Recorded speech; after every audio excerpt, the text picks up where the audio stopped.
साथियों नमस्कार। स्वागत है आप सबका आपके अपने यूट्यूब चैनल देववाणी में। साथियों आज शिवरात्रि का त्यौहार है और मेरी तरफ से आप सभी को शिवरात्रि के इस पावन पर्व की हार्दिक शुभकामनाएं। साथियों शिवरात्रि के इस पर्व पर मैं भोलेनाथ से यही प्रार्थना करता हूं कि अगली शिवरात्रि से पहले पहले मेरे अधिकांश सविदा साथी है वो नियमित हो जाए और बाकी जो थोड़े बहुत वंचित रह जाते हैं उनका ऐसा मार्ग प्रशस्त हो जाए कि उनको कोई दिक्कत ही ना आए नियमितीकरण में और नियमानुसार उनका समय समय पर नियमितीकरण होता जाए। क्योंकि साथियों मेरा यह चैनल जो है वो पूरी तरीके से संविदा कर्मियों को समर्पित है। आज यदि कोई कर्मचारी वर्ग सबसे ज़्यादा शोषित और पीड़ित है वो संविदा कर्मचारी हैं। तो मेरी भावना है ये कि सभी संविदा कर्मचारी राजस्थान के जो हैं वो नियमित हो जाएँ और उनके सारे कष्ट संकट जो है वो दूर हो जाए। साथियों हम पीछे अवकाशों के बारे में चर्चा कर रहे थे कि संविदा सेवा नियम 2022 के अंतर्गत कौन-कौन से अवकाश जो है वो संविदा कर्मचारियों को दिए जा रहे हैं। इसी क्रम में हमने जो बिंदु संख्या 14 अवकाशों का लागू होना है, उसके बिंदु संख्या 1 में आकस्मिक अवकाश के बारे में सीएल के बारे में चर्चा की थी कि 12 सीएल जो है वो किस प्रकार से देय होगी आपको और कैसे आप उनका उपभोग कर सकते हैं। और 14.2 के अंदर हमने अर्ध वेतन अवकाश, हाफ पे लीव, एचपीएल के बारे में चर्चा की थी कि जो 20 एचपीएल का प्रावधान हाफ पे लीव का जो इन नियमों में किया गया है उनको आप कैसे उपभोग कर सकते हैं, वो कैसे आप पर लागू होगी और कैसे उनको आप जो है 200 तक संचित कर सकते हैं। अभी भी साथियों यदि आपने वो पिछले वीडियो नहीं देखे हैं, पहली बार मेरे चैनल से जुड़ रहे हैं तो मेरा रिक्वेस्ट है, यदि आप राजस्थान के एक संविदा कर्मचारी हैं तो मेरा यह चैनल पूरी तरीके से संविदा कर्मचारी को समर्पित है और आप इस चैनल को सब्सक्राइब करके रखें और मेरे पिछले वीडियोस जो हैं उनको ज़रूर देखें। यदि आप संविदा पर काम कर रहे हैं तो भी, और यदि आपने कोई एग्ज़ाम दिया है या भविष्य में और भी जो है संविदा पर भर्तियाँ काफ़ी निकलने वाली है, एनएचएम में भी काफ़ी पोस्टें निकलने वाली हैं।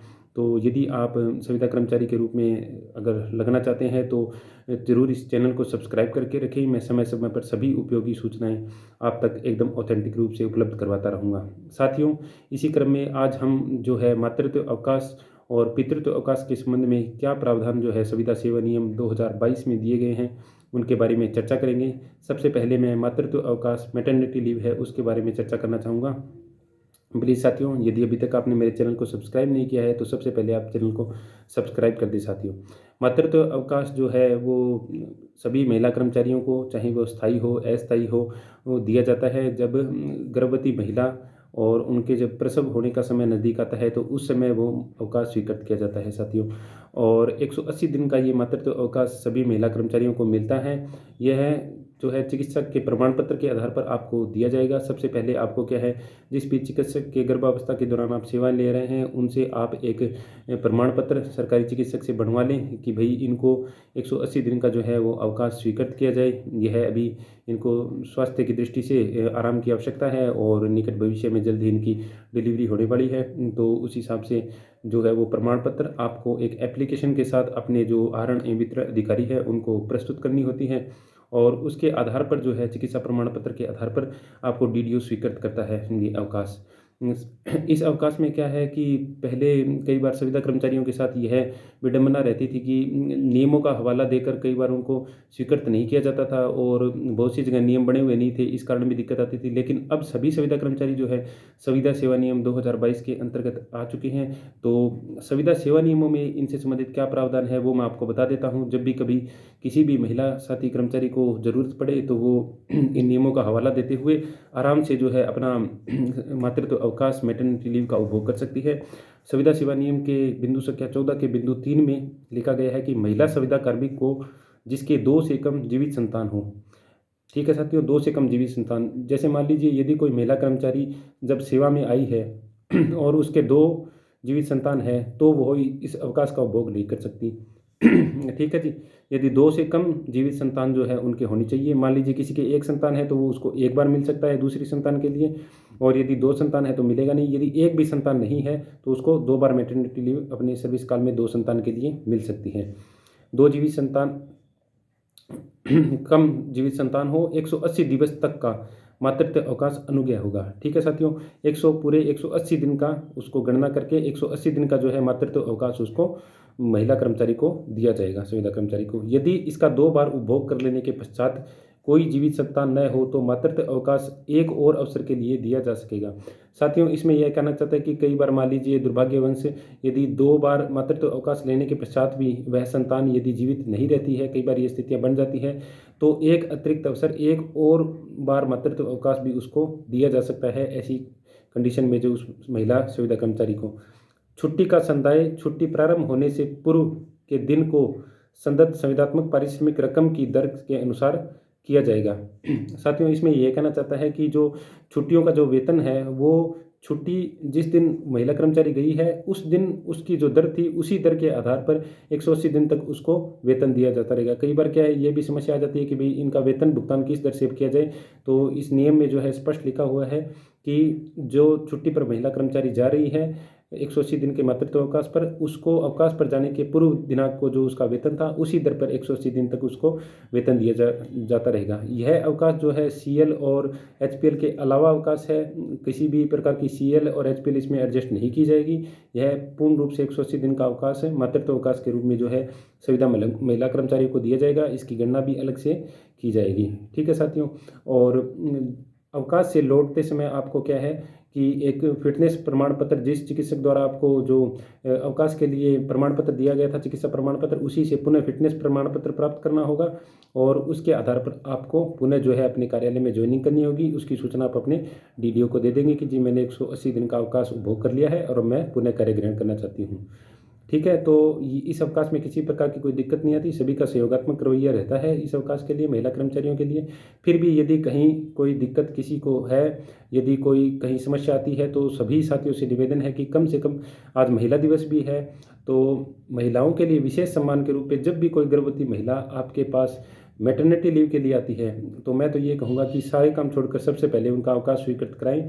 जो हमारी साथी संविदा साथी है, उनको कोई भी प्रकार की अवकाश उपभोग करने में दिक्कत ना आए। यह एक बहुत ही मानवता का कार्य है। अपने जो ड्यूटी है वैसे तो, और ड्यूटी के अलावा भी विशेष प्रयास इस संबंध में करने चाहिए कि जब भी कोई महिला संविदा कर्मचारी हमारे पास किसी भी काम के लिए आए, लेकिन यदि विशेष मातृत्व अवकाश के लिए कोई आती है तो उनका काम तुरंत हो जाना चाहिए। ठीक है साथियों, अभी भी यदि किसी महिला कर्मचारी को इस अवकाश के बारे में और कोई जानकारी चाहिए, कोई समस्या है, तो वो मुझे कमेंट बॉक्स में ज़रूर बताएं, तो मैं उनकी समस्या को हल करने का ज़रूर प्रयास करूंगा। और इसके अलावा साथियों, जो दूसरा अवकाश जो मैंने थंबनेल में बता रखा था, पितृत्व अवकाश, अब साथियों यह एक बहुत बड़ी विडंबना हो गई है कि इन नियमों के अंतर पितृत्व अवकाश का कोई वर्णन ही नहीं दिया गया है। कहीं पे भी कोई भी पितृत्व अवकाश के संबंध में कोई भी जिक्र इन नियमों में नहीं किया गया है, और जब नियमों में नहीं है तो निश्चित रूप से पितृत्व अवकाश लागू भी आप पे नहीं होगा। तो यह एक बहुत बड़ी समस्या जो है, कार्मिक विभाग के अधिकारियों ने जब ये नियम बनाए तो पता नहीं उन्होंने चर्चा की या नहीं की, या चर्चा करके जानबूझ के उन्होंने छोड़ दिया, तो बहुत गलत बात है ये। क्योंकि मातृत्व अवकाश जितना महत्वपूर्ण है, पितृत्व अवकाश भी उतना ही महत्वपूर्ण है। आजकल डिलीवरियां जो है काफ़ी कॉम्प्लिकेसी होती है, जो है अस्पतालों के चक्कर लगाने पड़ते हैं, तो पुरुष कर्मचारी को भी उतनी ही भागदौड़ रहती है। साथ में पारिवारिक माहौल भी इस प्रकार का होता है, एक खुशी का वातावरण भी होता है। कुछ दिन परिवार के साथ उस कर्मचारी को जो है चाहिए होते हैं, और संविदा कर्मचारियों के पास इतने ज़्यादा अवकाश होते नहीं हैं, तो उनको भी पितृत्व अवकाश मिलना बहुत आवश्यक है। जो नियमित कर्मचारी हैं उनके लिए अलग से जो है 15 दिन का पितृत्व अवकाश स्वीकृत किया जाता है। तो उसी प्रकार से मेरा सरकार से, उच्च अधिकारियों से, सभी से निवेदन है कि जो है 15 पितृत्व अवकाश संविदा कर्मचारियों के लिए भी लागू किए जाएं। जल्दी से जल्दी इन नियमों में संशोधन किया जाए। जितने भी संविदा वर्ग हैं उनसे भी मेरा ये निवेदन है कि आप इसकी डिमांड करें, इसको सेवा नियमों में रखाएं। ठीक है, आप नियमित हो जाते हैं, बहुत अच्छी बात है, लेकिन जब तक नियमित नहीं होते तब तक मैं देख रहा हूँ कि पिछले 1 साल में बहुत से साथी है जिनके पास ये मौका आया और उनको अपनी सीएल कटानी पड़ी रही है, और बहुत से साथी तो अवैतनिक होकर भी वो क्या है उस समय में अवैतनिक होना पड़ रहा है उनको इस कारण से। तो यह एक बहुत ही बड़ी विडंबना है, बहुत ही समस्या वाली बात है ये, और सरकार से अनुरोध रहेगा बारंबार कि भाई पितृत्व अवकाश जो है इसमें जल्दी से जल्दी संशोधित करके नियमों में जो है डलवाया जाए। इससे पहले एनएचएम में मेरे को ध्यान है कि पहले 15 दिवस का पितृत्व अवकाश दिया होता था, फिर उसको संशोधित करके 10 दिन का किया गया, लेकिन फिर भी 10 दिन का अवकाश जो है उनको पितृत्व अवकाश के रूप में अलग से दिया जाता था। इन नियमों में इस प्रकार के किसी भी अवकाश का वर्णन नहीं किया गया है, जो कि एक संविदा कर्मचारी के लिए नुकसान वाली बात है।